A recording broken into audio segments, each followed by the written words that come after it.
So we'll be building that same house at 26 Carlisle, here in Acton, or there in Acton. It's going to be the ranch style. We're doing a demo there.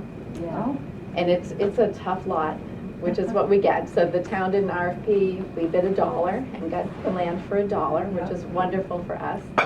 And then part of town meeting, we had a request for Community Preservation Act funds, and so we were awarded $40,000 in CPA funds to help us, which is great. So right now we've done the septic, we've got it inspected. We have to do a little bit extra before we do the demo because there is asbestos in the house. So we're working on that. And then we are going to partner with Minuteman Tech for this house. So we'll work over the summer. So we would love you guys to come help anytime you can over the summer. We build Wednesday through Saturday, 8:30 to 4. Teams can be up to 8 people, but you could send 1 or 2 or 5 or however many you get. And we build, so I say this Wednesday through Saturday. So those are our build days. So excited about this one. As I said, we had one information meeting at Enterprise, and I mean, you've seen the news. The demand right now for affordable housing is incredible. So it's just, yeah. And for anyone trying to, I lost count. yeah, there were so many people there. We've got 2 more information meetings. For the homes, the homeowners have to earn less than 60% of area median income. They have to have a need. So the family moving into Hubbardston, their need was for accessibility. It could be that their current place isn't safe, secure, or just is too expensive or doesn't fit their family size. So we do expect for this one, it's going to be, if we had 17 at the first, we'll probably have 45 applicants. We had about 350 people on the notification list. So it'll be open, the application will be open for 60 days, and then we'll select the family. And for this one, I'm sure we'll have to do a public lottery to select the family. Wow. Yes, and the family will have to put in 200 to 350 hours helping to build the house, which they enjoy. So they get to meet all the volunteers and thank them while you're there. And it helps them learn how to maintain their house. So it's a first-time home buyer program. So the home buyers will know how to put in the floor and know where the electricity is and know how the plumbing was put in because they'll have seen all of it. And this house, they will have a mortgage. It's always 0%, and it's structured for their income, for the family's income.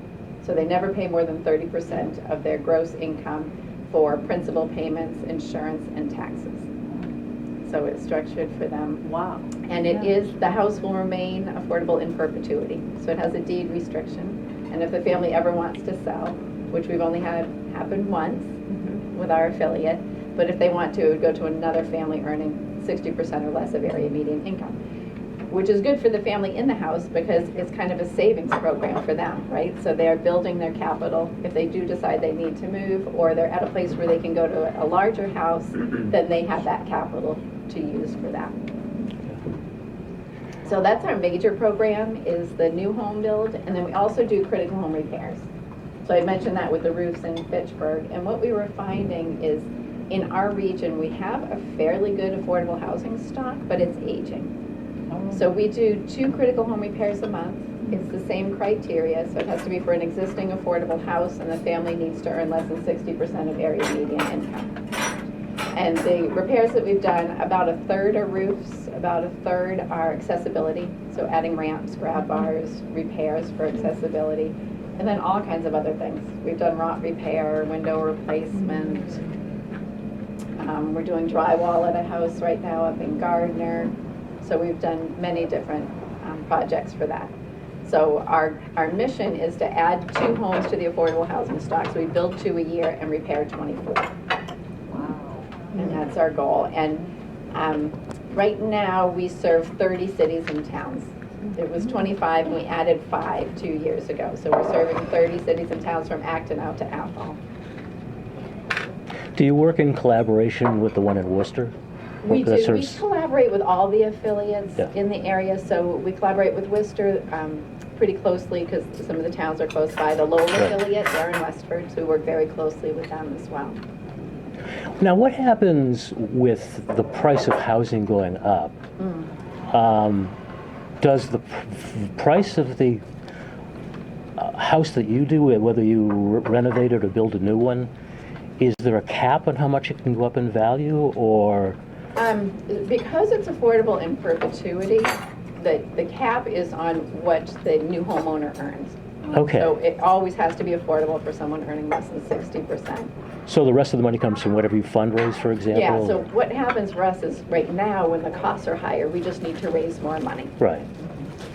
But we can never sell the house for a price that someone earning 60% or less of area median couldn't afford. Right. So it has to be priced so they can afford it. Okay. And right now, our houses are selling for between 160 and 190, 160 and 190,000, and so our homeowners are paying $700 to $900 a month for everything, all in. Wow.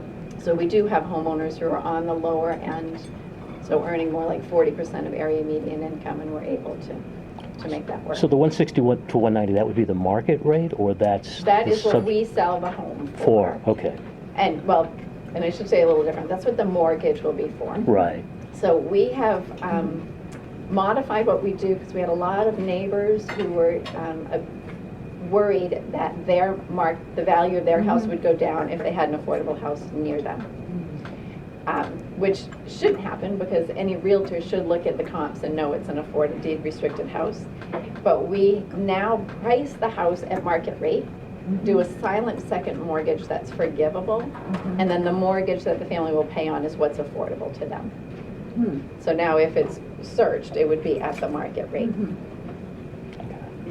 Who provides the financial backing for the mortgage? So we hold our own You hold mortgages. your own mortgages, We okay. do hold our own. LCU services our mortgages for free for us, which is wonderful. So they follow all the escrow laws and do all of that for us.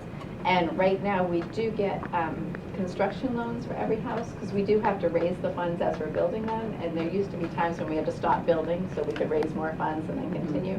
So Workers Credit Union very kindly gives us a 0% construction loan for the life of the build. Yeah, the life of the build.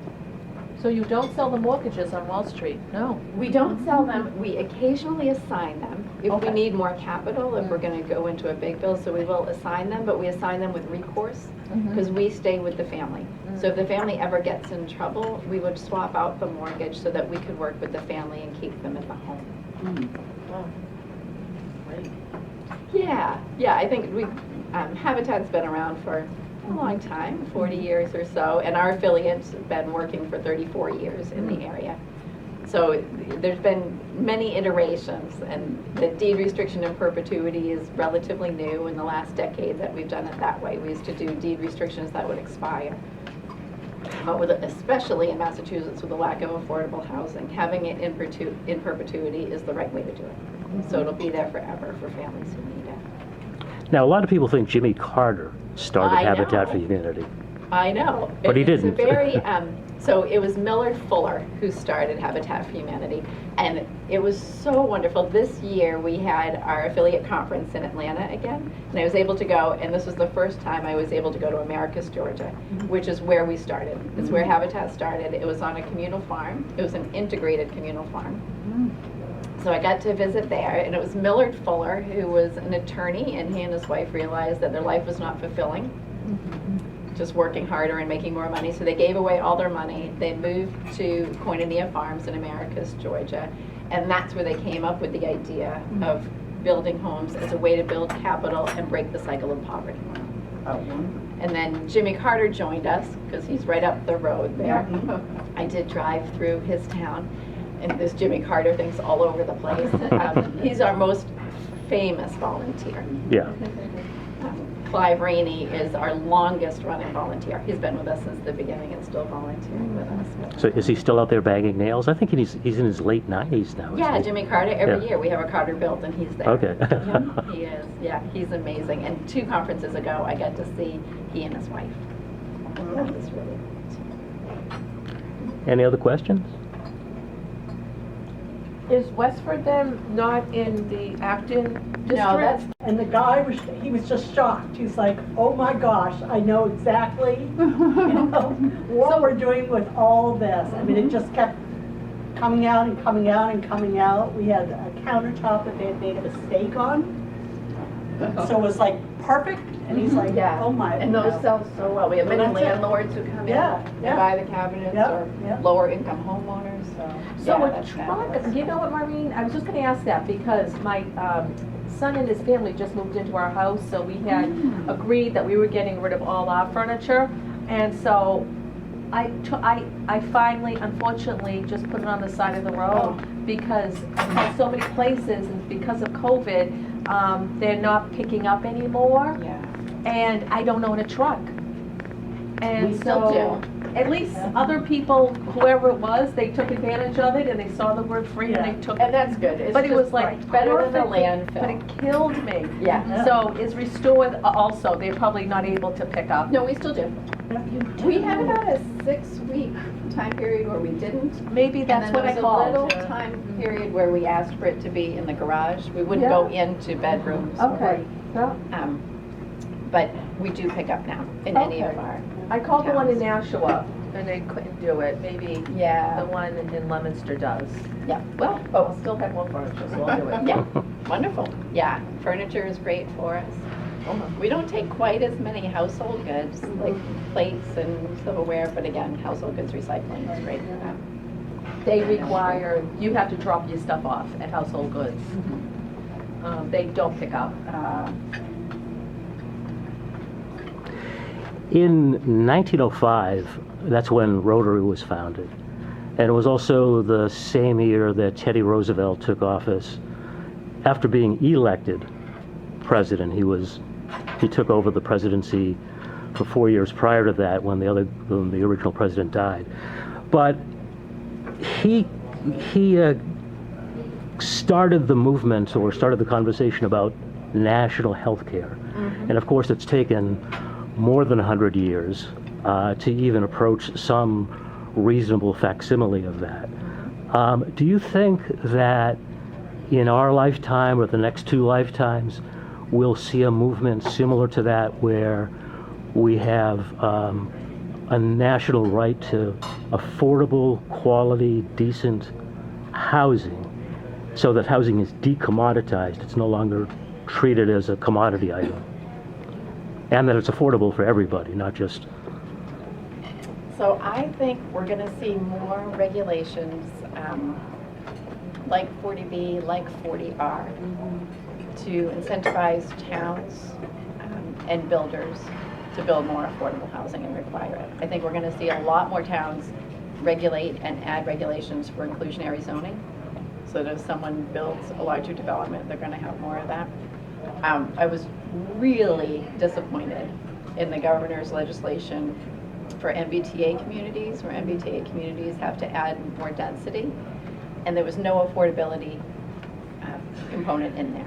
So it's just about greater density and greater housing.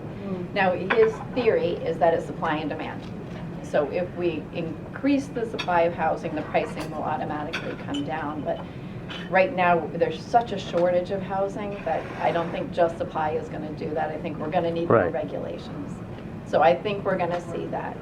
So we're probably not going to see in our lifetime taking truly affordable housing out of the supply and demand loop. I'd love gonna, to see it happen. yeah,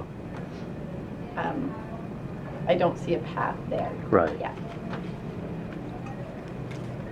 Has anybody sort of done the analysis of, if you don't have affordable, decent, quality housing, that it affects your health and welfare Oh, yes. in a degree that costs society much more There's been than it many, does many if you studies about provide the that. housing? Yeah, there's been many studies about how it affects the health of the family, how it affects outcomes in education, if you don't have a stable, consistent place to live. Okay. Yeah, there's been many studies, and we quote those when we're talking about changing regulations. And we do have a whole part of what we do that is for advocacy. So I go and meet with the legislators about monthly, and I try to meet with every town government in all of our 30 cities and towns every year to talk about the need and to talk about all the different ways they can do it. As I said, with inclusionary zoning and 40R and 40B and LIP LAU units and all the different ways that you can add more affordable housing. Because for the health of a town, you have to be able to support the workers that are there. Right. And I think that's why we're seeing the demand here in Acton for this house, because people who work here can't afford to live here.